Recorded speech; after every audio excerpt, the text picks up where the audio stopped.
Vamos lá, quarto ano, bom dia, tudo bom? Para nossa aula de português. Hoje lá na página 26, tá? Coloquem a data de hoje, estudar a língua 1, tá? Lá no tema a linguagem da notícia. Vocês lembram que na aula passada nós vimos sobre noticiários, né? Que vocês leram para a professora uma reportagem, uma leitura, né, de uma notícia que você achava interessante, tirada do livro, de um livro, de uma revista ou de um jornal, né? E quem não tivesse poderia pesquisar na internet, que é um dos meios também onde nós recorremos, né, para lermos e procurarmos as notícias, tudo bem? E aí agora nós vamos ver sobre a linguagem da notícia. Que linguagem será que nós devemos utilizar em notícias, né? Uma linguagem mais culta, né? Que tipo de linguagem nós, quando vamos ler uma notícia, nós encontramos? É isso que a gente vai ver nesse espaço aqui, tá? Aí vem, releia esse trecho da notícia sobre a múmia descoberta em Arica. Crianças que participavam de uma excursão escolar encontraram por acaso uma múmia de 7.000 anos na Arica, no norte do Chile. O autor desse texto usou poucas palavras para apresentar as informações mais importantes sobre esse fato. Veja, quais foram, o que ele quis passar nesse trecho dessa notícia que nós acabamos de ler. Os participantes são as crianças, deixam claro lá. Elas estavam em uma excursão escolar. Elas descobriram uma múmia. Essa múmia tinha 7.000 anos. A descoberta aconteceu na Arica. A Arica fica no norte do Chile. Então, a finalidade da notícia é informar sobre um acontecimento do modo mais rápido possível. Sendo assim, quem a escreve precisa fornecer todas as informações importantes resumidamente, não aquela coisa longa, extensa, mas a notícia precisa ser compreendida com facilidade, né? E como que nós devemos ficar atento a isso, né? Como fazer para que essa informação não fique muito extensa, não fica muito difícil para quem está lendo entender, né? Por isso que quando a gente vai,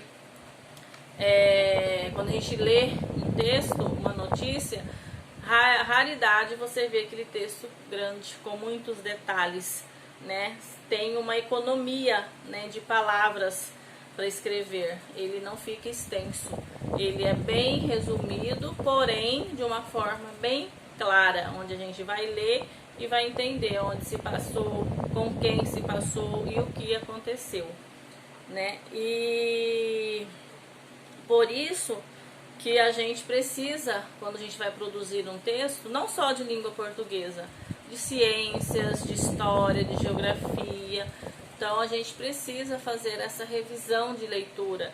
Escreve, aí lê, aí se acha que está muito complexo, vamos ir naquele ponto ali que você ficou na dúvida e já pensa, será que a pessoa vai entender o que eu estou falando? Né? Então, ou seja, a gente precisa fazer essa revisão pós criarem ou escreverem um texto, uma notícia, né? Para que não fique muito complexo na hora de ler e na hora de entender a notícia, tá bom? E também, como eu já falei, a gente não ficar atento a isso só em língua portuguesa, porque você não escreve um texto só de língua portuguesa, você vai fazer um resumo de história, quando você vai fazer de geografia, né? Até matemática mesmo, às vezes você vai escrever de algo que lá pede para você escrever, seja bem resumido, bem sucinto, mais claro, de forma clara, e quando a pessoa for ler, entender, tá? Esse é o propósito dessa linguagem, né, para a notícia. Aí vocês vão ter dois exemplos que mostram bem isso, essa questão de não se estender muito, de não deixar um texto informativo onde traga notícias muito longo. Veja a diferença entre um texto extenso, né, bem grande, e um texto mais resumido. No primeiro é um texto extenso, presta atenção.